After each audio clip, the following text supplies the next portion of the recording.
We're getting closer to TCU and their meeting with Michigan in that Fiesta Bowl on New Year's Eve. Despite losing the Big 12 championship, the Horned Frogs proven to be one of the best, as we saw this season in college football. A lot of that has to do with Heisman Trophy finalist and quarterback Max Duggan, who began the season as a backup, but stepped into that starting role, and the rest is history. But for Duggan and the Horned Frogs, there's more work ahead. You know what this is it's a playoff game, but we can't let the lights get brighter than they need to. Do what we've done preparing to get to this moment, play our games, the same game we've been playing, since we were a little kid. There might be a few more seats in the stands, but, once the game, ball gets rolled out there, pretty much you don't even notice that. So just taking it like another game, preparing the same way, I think that's our mindset right now. Oh, the lights will be bright, but it's been a season for TCU, and the Horned Frogs have been rolling this year, seeking their first national title since 1938. Largest national title long shot, by the way, to reach the CFP at 200-1, and second team from the Big 12 to reach this far since Oklahoma did it, but 0-4 when it comes to this point. And the first Big 12 team to end the regular season unbeaten since 2009, the last time the Longhorns accomplished that feat.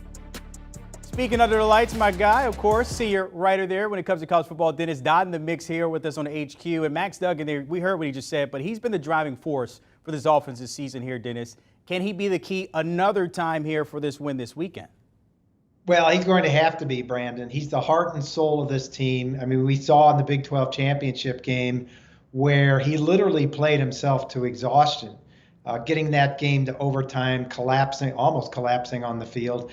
And then if not for some shoddy play calling and ball spotting by the officials, TCU would be the Big 12 champs instead of Kansas State, I think. But no, he's a guy who came, he's in his 6th year of eligibility. He didn't have the job going into this season, stepped right in, became one of the leading quarterbacks in the country in terms of efficiency, and has led this team from behind 5 times in their 12 wins.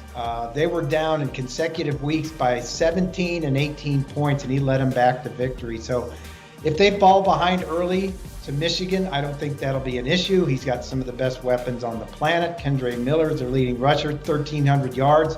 I bet almost nobody even knows that.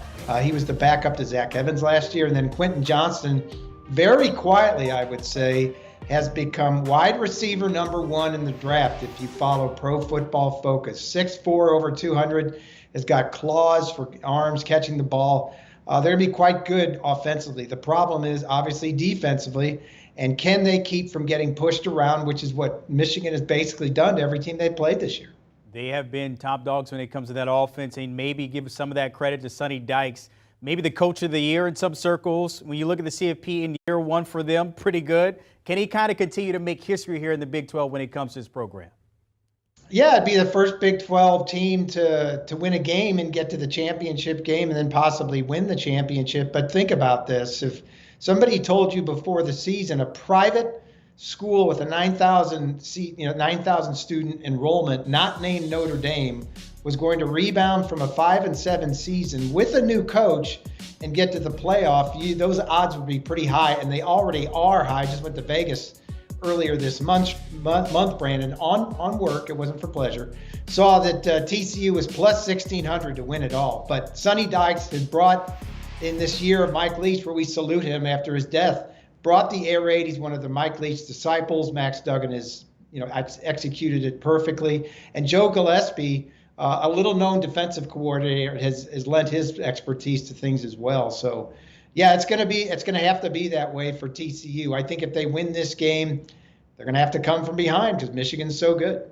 Getting to this point, 12-1, plenty of position battles. We'll see, of course, Doug. You want to see how he does against Michigan's defensive front there as well. But is there another battle you're watching in this matchup here in the Fiesta Bowl? Well, before I get to the battle, let me just say this about Michigan. They're strong up front. They're good up the middle. What do they say in baseball? If you're good up the middle, you win. Michigan, for the 2nd straight year, has the best offensive line in the country. That's the Joe Moore Award. They've got the best center, Oluwatimi. He won both the Outland and Remington as the center. Mazi Smith is one of the best defensive tackles in the country. So the matchup, I think, is Max Duggan against that front 7, that front 4, what have you. Can he go off script and gain yards like he did off season. They don't have many design runs for Max Duggan. He's got great instincts. He led the Big 12 in quarterback rushing. Even though it was modest at 404 yards, he was still the best rushing Big 12 quarterback. He's got Quentin Johnson. They're going to have to make gash plays against Michigan. Again, that's hard to do. But I think TCU can do it. I think they're going to hang into this game. I'm not saying they'll win, and I know we'll get to that point, but I do think they can hang. Well, since you mentioned it, you got to give me your pick now. The Wolverines 7.5 favorite, the over-under at 58.5. What's your play here?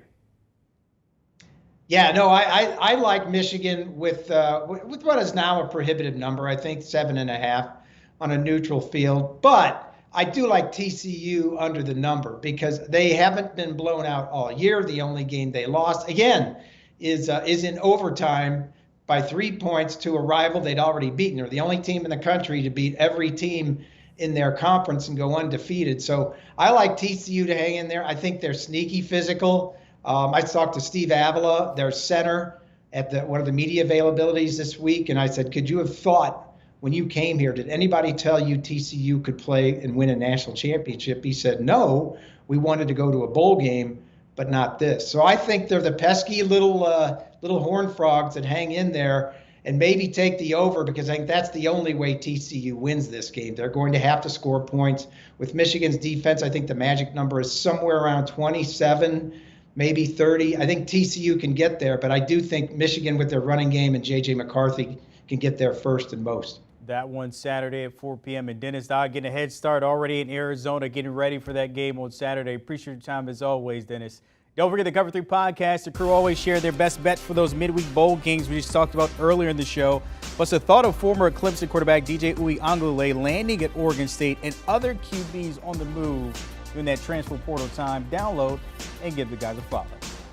Do you want a sports network that delivers everything that matters about the game? The highlights, the picks, the instant analysis, no yelling, no fake debates, no politics. Hit the subscribe button and never miss a moment.